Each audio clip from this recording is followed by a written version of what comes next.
Hello guys, my name is Kadijah. I have traveled to downtown Montgomery, smack dead in between Commerce and Water Street, to visit my historic landmark.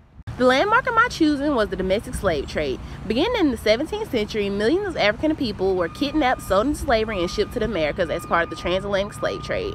In 1808, the United States Congress banned the importation of slaves from Africa. At the same time, the high price of cotton and development of cotton gin caused the demand for slave labor to skyrocket in the lower South.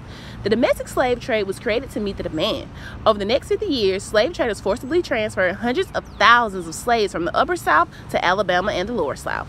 Between 1808 and 1860, the enslaved population of Alabama grew from less than 40,000 to more than 435,000.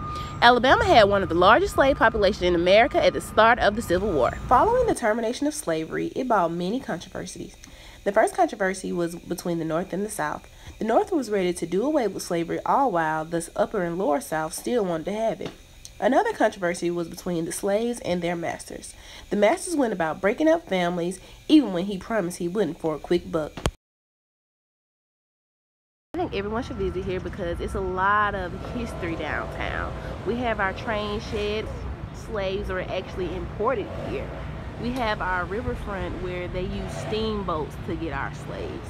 And we also have this beautiful downtown walkway where our slaves were actually paraded. Our people were paraded through this very town.